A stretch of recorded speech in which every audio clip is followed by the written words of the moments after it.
Now we start exercise 2.2 question number 9. The ages of Rahul and Harun are in the ratio 5:7. 4 years later, the sum of their ages will be 56 years. What are their present ages? हमें यहाँ पे Rahul and Harun की जो as है उनके बीच का ratio दिया हुआ है 5:7 एंड 4 years लेटर 4 साल के बाद the sum of their ages will be 56 years. After 4 years उनकी जो एजेस है उनका सम, उन दोनों की एजेस का सम हो रहा है 56 years. So what are their present ages? अभी उनकी प्रेजेंट में उनकी एजेस कितनी हैं वो हमें फाइंड करना है. हमें उनकी जो प्रेजेंट एज है उनका रेशियो हमें दिया हुआ है. प्रेजेंट एजेस का रेशियो हमें दिया हुआ है 5:7 एंड इसके ऊपर से अभी हमें इनकी 4 साल के बाद की जो एज है इनका यूज़ करना है एंड उसके ऊपर से हम प्रेजेंट एजेस फाइंड करेंगे. So suppose ratio between Rahul's age and Harun's age is equal to X. इन दोनों के बीच का रेशियो हमें प्रॉपर नंबर नहीं दिया है, ओनली दिया है 5:7. टोटल एग्जैक्ट कितनी इन दोनों की एज है वो हमें नहीं दिया हुआ है. सो हमें यहाँ पे सपोज करना है कि इन दोनों की जो 5 और 7 इन दोनों के मल्टीप्लिकेशन में कोई नंबर होगा एंड फिर इन दोनों की जो एजेस है उन दोनों का रेशियो हो रहा है 5:7. हमने यहाँ पे उनकी एज सपोज की है x. So suppose ratio between Rahul's age and Harun's age is equal to x. Now इन दोनों के बीच का रेशियो हमें दिया है 5:7. So we can suppose that age of Rahul and Harun will be 5x and 7x because हमें रेशियो दिया है 5:7. ये रेशियो हमें दिया हुआ है 5:7. इन दोनों को हम x से मल्टीप्लाई कर देंगे, 5x एंड 7x हमें मिल जाएगा. अभी ये दैट मीन्स हम यहाँ पे ये सपोज कर सकते हैं कि 5 के मल्टीप्लिकेशन में कोई नंबर है, 7 के मल्टीप्लिकेशन में कोई नंबर है एंड 4 साल बाद उनकी जो एज है उन दोनों का सम हो रहा है 56. So now after 4 years the age of Rahul and Harun will be 4 years. 4 साल बाद दैट मीन्स अभी हमने उनकी प्रेजेंट एज ली है 5x एंड 7x. 4 साल बाद मीन्स दोनों में 4 ऐड होगा, दोनों की एज 4 साल बढ़ेगी. सो 4 साल बाद after 4 years the age of Rahul and Harun will be 5x plus 4 years and 7x plus 4 years. Present age का रेशियो हमें दिया है 5:7. सो हमने रेशियो की साइन दूर करने के लिए यहाँ पे एज सपोज कर ली है x एंड दोनों को x से मल्टीप्लाई कर दिया है 5x and 7x. Then after 4 years ages of Rahul and Harun will be 5x plus 4 and 7x plus 4 years. Now according to the question में हमें दिया हुआ है that after 4 years the sum of the ages of Rahul and Harun is 56 years.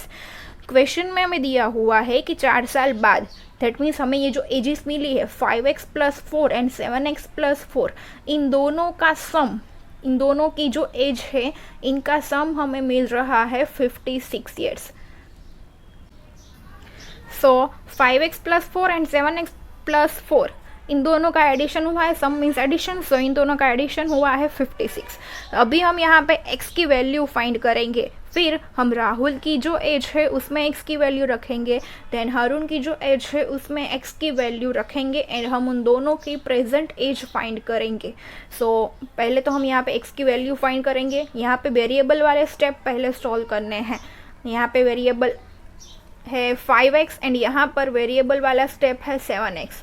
सो ये variable 5x plus 7x, answer is 12x plus now constant term 4 plus 4, ये दोनों constant है, यहाँ पे कोई वेरिएबल नहीं है. So 4 plus 4 answer 8 is equal to 56. Therefore हमें x की वैल्यू फाइंड करनी है तो 8 एंड 12 दोनों को राइट हैंड साइड शिफ्ट करेंगे बट 1 by 1. पहले 8 राइट हैंड साइड जाएगा. So 12x is equal to 56 as it is and ये प्लस 8 राइट हैंड साइड जाए तो -8. Therefore 12x is equal to 56 minus 8, answer 48. Now ये 12 and x ये दोनों multiplication में है. अगर ये मल्टीप्लिकेशन वाले number right hand side shift हो तो साइन चेंज होगी, मल्टीप्लिकेशन की जगह पे डिवीजन की साइन लगेगी. सो ये 12 डिवीजन में जाएगा, therefore x is equal to 48/12। 12 denominator में जाएगा, therefore x is equal to 48 divided by 12, answer 4। ये हमें x की वैल्यू मिली। अभी हम ये दोनों जो इक्वेशंस हमने लिए हैं 5x + 4 एंड 7x + 4, इन दोनों में हम x की वैल्यू रखेंगे। सो हमें उनकी प्रेजेंट एज, लाइक यहाँ पे हमने आफ्टर 4 ईयर्स ये दो इक्वेशंस हमें मिले हैं, 4 साल बाद इनकी एजिस हो रही है 5x + 4 एंड 7x + 4। सो ये तो हुई 4 साल की बाद की एज, जिसमें हमें इन दोनों की एज का सम दिया है 56। यहाँ से हमने कर लिया। अभी हमें प्रेजेंट एज फाइंड करनी है। प्रेजेंट एज का रेशियो हमें दिया हुआ था 5/7, जिसमें से हमने उन दोनों की जो एज है उनके बीच का ratio between Rahul's age and Harun's age is equal to x हमने सपोज कर लिया था। Now age of Rahul and Harun will be 5x and 7x। यहाँ पे हमने x सपोज करने के बाद हमें उन दोनों की एजेस 5x एंड 7x मिली थी। ये प्रेजेंट एज है, एंड ये 4 साल बाद की एज है 5x + 4 एंड 7x + 4। सो इसका तो हमें अभी कुछ काम नहीं है, हमने इसका यूज़ किया था ओनली x की वैल्यू फाइंड करने के लिए। अभी हमें x की वैल्यू मिल गई है, सो हम डायरेक्ट अभी x की वैल्यू 5x एंड 7x में x की वैल्यूज़ रखेंगे तो हमें प्रेजेंट एज मिल जाएगी। देयरफॉर राहुल्स एज, हमें राहुल की एज सपोज की थी 5x, so 5 multiplied by x is equal to 4।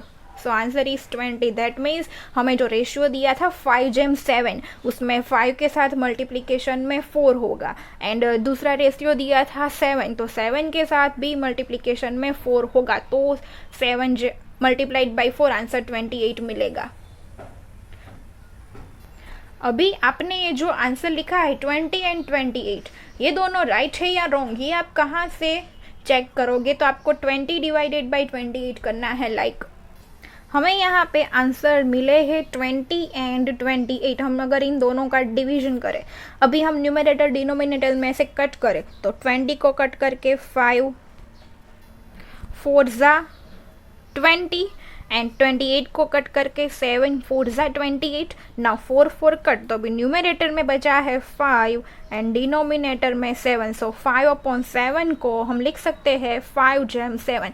ये रेशियो हमें क्वेश्चन में दिया हुआ है, दैट मीन्स हमारा आंसर राइट है। हमें ये जो रेशियो क्वेश्चन में दिया था वो हमें मिल गया 5/7। तो इस तरह से आप आंसर्स चेक कर सकते हो। नाउ क्वेश्चन नंबर 10, 11 एंड 12 आपको रफ बुक में ट्राई करने हैं। We start question number 13। A rational number is such that when you multiply it by 5/2 and add 2/3 to the product you get -7/12। What is the number? हमें यहाँ पे एक ऐसा rational number लिखना है जिसको हम मल्टीप्लाई करें 5/2 से एंड उसमें 2/3 ऐड करें, मल्टीप्लाई करके जो हमें प्रोडक्ट मिल रही है, प्रोडक्ट मीन्स मल्टीप्लिकेशन। सो मल्टीप्लिकेशन का जो आंसर मिले उसमें हम 2/3 ऐड करें तो हमें आंसर मिले -7/12। So what is the number? Suppose the number is equal to x। हमने यहाँ पे नंबर सपोज कर लिया है x। Now from the question में हमें दिया हुआ है मल्टीप्लाई इट बाय 5/2। x को हमें मल्टीप्लाई करना है 5/2 से, that means 5/2x and add 2/3 to the products. ये जो प्रोडक्ट्स है उसमें 2/3 ऐड करना है, means +2/3। You get -7/12। You get means answer मिलेगा इक्वल टू -7/12। अभी हमें x की वैल्यू फाइंड करनी है, तो पहले हम 2/3 को राइट हैंड साइड शिफ्ट करेंगे, देन 5/2 को राइट हैंड साइड शिफ्ट करेंगे and then we find the value of x। So first हम यहाँ से +2/3 को राइट हैंड साइड शिफ्ट करेंगे, देन 5/2 को। So therefore 5/2x as it is equal to -7/12 as it is. And यहाँ पे ये जो +2/3 है, +2/3 अगर राइट हैंड साइड जाए तो साइन चेंज होगी, -2/3। therefore 5/2x is equal to, अभी हमें यहाँ पे डिनोमिनेटर हमारे पास डिफरेंट है, यहाँ पे डिनोमिनेटर 12 है, यहाँ पे 3 है। सो पहले तो हमें यहाँ पे इन दोनों का डिनोमिनेटर सेम करना होगा एलसीएम लेके। अगर आप 12 एंड 3 का एलसीएम फाइंड करो तो आपको आंसर मिलेगा 12। अभी यहाँ पे तो डिनोमिनेटर में 12 है ही, अगर हम फिर यहाँ पे 12 एज इट इज़ रखना चाहे तो हम 1 से मल्टीप्लिकेशन करेंगे तो फिर से हमें -7/12 ही मिलेगा। सो -7/12 पहले हम एज इट इज़ लिख देते हैं, माइनस यहाँ पे एलसीएम मिला है हमें 12। अगर हमें डिनोमिनेटर में 12 लाना हो तो हमें 3 को 4 से मल्टीप्लिकेशन करना होगा, 3 का मल्टीप्लिकेशन 4 के साथ। डिनोमिनेटर में मल्टीप्लिकेशन 4 के साथ किया है तो न्यूमरेटर में भी मल्टीप्लिकेशन 4 के साथ होगा, एंड ये 2 एज इट इज़, एंड यहाँ पे अभी मल्टीप्लिकेशन 1 लिख देते हैं। So like this, now is equal to -7 multiplied by 1 -7/12 minus 2 4 ज़ा 8/3 4 ज़ा 12। नाउ डिनोमिनेटर सेम हो गए हैं एंड यहाँ पे 5/2x लिखना है। अभी डिनोमिनेटर सेम हो चुके हैं तो हम न्यूमरेटर में सब्ट्रैक्शन कर सकते हैं। So therefore 5/2x is equal to, denominator दोनों का कॉमन 12, न्यूमरेटर -7 -8, आंसर -15। अभी हमें x की वैल्यू फाइंड करनी है तो ये 5/2 राइट हैंड साइड शिफ्ट होगा। यहाँ पे अभी 5/2 का रेसिप्रोकल मिल जाएगा, मीन्स 2 यहाँ पे डिवीजन में है, डिनोमिनेटर में है। अगर वो राइट हैंड साइड जाए तो न्यूमरेटर में जाएगा मल्टीप्लिकेशन में, एंड 5 यहाँ पे न्यूमरेटर में है। अगर ये 5 राइट हैंड साइड जाए तो डिनोमिनेटर में जाएगा, डिवीजन में जाएगा। So therefore here x equal to -15/12 and 2 यहाँ पे जो डिवीजन में है डिनोमिनेटर में वो न्यूमरेटर में जाएगा मल्टीप्लाइड बाई 2 इस तरह से, एंड 5 यहाँ पे न्यूमरेटर में है, राइट हैंड साइड जाएगा डिनोमिनेटर में इस तरह से। अगर एडिशन सब्ट्रैक्शन हो तो साइन ही चेंज होगी, बट अगर ये मल्टीप्लिकेशन डिवीजन में हो इस तरह से तो उसमें न्यूमरेटर डिनोमिनेटर चेंज होगी। नाउ 15 -15/12 एंड 2/5, यहाँ से जितना कट कर सकते हैं उतना करेंगे। Like 12 we can write as 6 multiplied by 2, 6 2 ज़ा 12, एंड 15 5 मल्टीप्लाइड बाई 3, 5 3 ज़ा 15। नाउ 2 2 कट एंड 5 5 कट, तो अभी यहाँ पे बचेगा x इज इक्वल टू, आगे माइनस की साइन, न्यूमरेटर में बचेगा 3 एंड डिनोमिनेटर में बचेगा 6। अभी यहाँ से भी हम कट कर सकते हैं, 6 को कट करेंगे तो 3 multiplied by 2, 3 3 cut. So x is equal to minus, numerator में बचेगा ओनली 1, डिनोमिनेटर में 2, therefore x is equal to -1/2। So here we can write x is equal to -1/2। ये हो गया फाइनल आंसर। सो हमें जो रेशनल नंबर फाइंड करना था जिसको हमने x सपोज किया था वो x की वैल्यू मिली हमें -1/2। Question number 14, Lakshmi is a cashier in a bank. Lakshmi bank में कैशियर है। She has currency notes of denominations ₹100, ₹50 and ₹10। उसके पास 100 रुपीज़ के नोट है, 50 रुपीज़ के नोट है एंड 10 रुपीज़ के नोट है। कितने हैं वो हमें नहीं दिया है। सो denominations ₹100, ₹50 and ₹10 respectively. The ratio of the number of these notes is 2 gem 3 gem 5. हमें टोटल कितने नोट्स है, 100 रुपीज़ के कितने नोट्स है, 50 के कितने नोट्स है, 10 के कितने नोट्स है वो हमें नहीं दिया है, बट इनके जो नंबर्स है, नंबर ऑफ दिस नोट्स, उनके बीच का रेशियो हमें दिया हुआ है 2 gem 3 gem 5. The total cash with Lakshmi is ₹4 lakh. How many notes of each denomination she have? Total उसके पास 4 लाख रुपीज़ है जिसमें 100, 50 एंड 10 रुपीज़ के नोट्स हैं। हमें ये फाइंड करना है कि ये 100 रुपीज़ के कितने नोट है, 50 रुपीज़ के कितने नोट है एंड 10 रुपीज़ के कितने नोट है with the help of given ratio 2 gem 3 gem 5. सो हम यहाँ पे सपोज कर लेंगे जैसे हमने आगे वाले एग्जांपल में किया था, दैट सपोज इन सभी के बीच का कॉमन रेशियो है x। फिर हम 2 का मल्टीप्लिकेशन एक्स से करेंगे, 3 का एक्स से करेंगे, 5 का एक्स से करेंगे एंड देन एक्स की वैल्यू फाइंड करेंगे. So suppose the common ratio of notes of different denomination be x. यहाँ पे ये जो अलग अलग डिनोमिनेशंस दिए हैं रुपीज़ 100, रुपीज़ 50, रुपीज़ 10, इन सभी का कॉमन रेशियो हमने x सपोज किया है. So number of rupees 100 notes, rupees 50 notes and rupees 10 notes will be 2x, 3x and 5x. ये जो रेशियो हमें दिया था क्वेश्चन में 2 जेम 3 जेम 5, तो इन सभी का 2 का मल्टीप्लिकेशन x के साथ 2x, 3 का मल्टीप्लिकेशन x के साथ 3x, 5 का मल्टीप्लिकेशन x के साथ 5x. अभी हमें यहाँ से ये सपोज किया है दैट 100 रुपीज़ के 2x नोट है, 50 रुपीज़ के 3x नोट है एंड 10 रुपीज़ के 5x नोट्स है. अभी कितने नोट्स है वो हमें फाइंड करने के लिए x की वैल्यू फाइंड करनी होगी, बिकॉज 2 के मल्टीप्लिकेशन में कोई ऐसा डिजिट होगा जिससे हमें 100 रुपीज़ के कितने नोट्स है वो पता चले. 3 के मल्टीप्लिकेशन में कोई नंबर होगा जिससे हमें 50 रुपीज़ के कितने नोट्स है वो पता चले. सो अभी हम यहाँ पे 100 रुपीज़ के 2x नोट हमारे पास है, तो हम यहाँ पे इसके ऊपर से टोटल अमाउंट्स लिख सकते हैं. So amount of rupees 100 notes is equal to हमें मिली है 2x.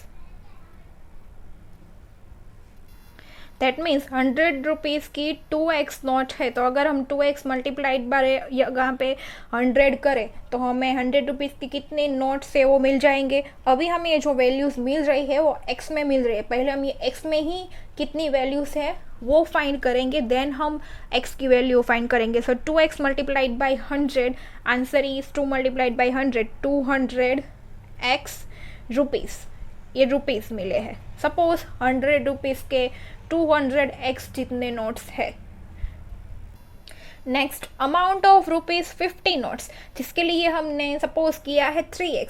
So 3x multiplied by 50, answer is rupees 150x. That means 150 के मल्टीप्लिकेशन में कोई ऐसा नंबर है जिससे हमें 50 रुपीज़ के कितने नोट्स है वो मिल जाएंगे. अभी हमारे पास ये सपोजिशन है दैट 50 रुपीज़ के 150x जितने नोट्स हैं इतने रुपीज़ हो गए. अगर हम 50 रुपीज़ की नोट का एडिशन करें तो ये अभी सपोजिशन है. Now next amount of rupees 10 notes is equal to, हमने यहाँ पे सपोज किया है 5x. So 5x multiplied by 10, answer is rupees 50x. So finally हमने 100 रुपीज़ के 200x जितने उनका नोट्स का टोटल है वो हमें सपोज किया है. देन 50 रुपीज़ के जो नोट्स है उनका टोटल होगा 150x, ये हमने सपोज किया है. एंड रुपीज़ 10 के जो नोट्स है उनका टोटल होगा रुपीज़ 50x, ये हमने एज्यूम किया है. Now total amount is rupees 4 lakh. ये जो हमें क्वेश्चन में दिया हुआ है टोटल अमाउंट 4 लाख है. सो अभी हमने ये जो सपोजिशन की दैट 100 रुपीज़ के नोट 200x, रुपीज़ 50 के जो नोट्स हैं उनका टोटल होगा रुपीज़ 150x एंड रुपीज़ 10 के जो नोट्स है उनका टोटल होगा रुपीज़ 50x. अभी सभी का टोटल हमें दिया हुआ है 4 लाख. सो सपोजिशन से ही हम आगे बढ़े like 200x plus 150x plus 50x. ये अभी हमने जो सपोजिशन की थी कि 100 रुपीज़ की टोटल जो नोट्स है उनका टोटल इतना होगा, उसी तरह से. सो इन सभी का टोटल हमें दिया हुआ है 4 लाख. सो अब हम यहाँ पे एडिशन करके x की वैल्यू फाइंड कर सकते हैं. देन x की वैल्यू के ऊपर से ही हम फिर से यहाँ पे 200x में x की वैल्यू रखेंगे तो हमें 100 रुपीज़ के कितने नोट्स है वो मिल जाएंगे. इस तरह से पहला हम एडिशन करेंगे यहाँ पे. सो 200x plus 150x plus 50x, ये सारी टर्म वेरिएबल वाली है तो तीनों का मल्टीप्लिकेशन होगा तो हमें आंसर मिलेगा 400x. So therefore 400x is equal to 4 lakh. So therefore x is equal to ये 400 and x ये दोनों मल्टीप्लिकेशन में है. अगर ये 400 राइट हैंड साइड शिफ्ट हो तो डिवीजन में होगा, डिवीजन में जाएगा. therefore x is equal to 4 lakh upon 400. सो यहाँ से 0 0 0 0 cut, 4000 upon 4, answer is 1000. So ये हमें x की वैल्यू मिली, therefore x is equal to 1000। अभी हम यहाँ पे 2x में x की वैल्यू लिखे, 150x में x की वैल्यू लिखे एंड 50x में x की वैल्यू लिखे, तो हमें जो फाइनल आंसर चाहिए वो मिल जाएगा। दैट 100 रुपीज़ के कितने नोट्स है, 50 रुपीज़ की कितने नोट्स हैं एंड 10 रुपीज़ के कितने नोट्स है। Therefore, number of rupees 100 notes is equal to 2x, 2 multiplied by x की value 1000. So 2 multiplied by 1000, 2000. That means number of rupees 100 notes is equal to 2000. Then number of rupees 50 notes is equal to 3x. That means 3 multiplied by 1000. Answer is 3000. So number of rupees 50 notes is equal to 3000. Number of rupees 10 notes is equal to 5x. That means 5 multiplied by 1000. Answer is 5000. So 10 rupees के total 5000 notes है। अभी आप यहाँ से ही answer check कर सकते हो। आपको एक आंसर मिला है 2000, एक आंसर मिला है 3000, एक आंसर मिला है 5000 एंड क्वेश्चन में आपको जो नंबर ऑफ नोट्स का रेशियो दिया था वो था 2 जेम 3 जेम 5। तो यहाँ से ही आप समझ सकते हो दैट यहाँ से इन्होंने 2000 अपॉन 3000 किया तो था 0 0 कट हुए, तीनों जीरोस कट हो गए तो बचेगा 2 अपॉन 3, 2 जेम 3। देन 3000 अपॉन 5000 किया तो 3 जीरोस कट हो गए दोनों जगह से तो बचेगा 3 अपॉन 5। वी कैन राइट 3 जेम 5। तो फाइनल रेशियो हमें उस तरह से मिल सकता है 2 जेम 3 जेम 5। सो यहाँ से आप आंसर चेक कर सकते हो दैट आपको जो नंबर ऑफ नोट्स का रेशियो दिया था 2 जेम 3 जेम 5 वो आपको यहाँ से मिल सकता है 2000, 3000, 5000 से।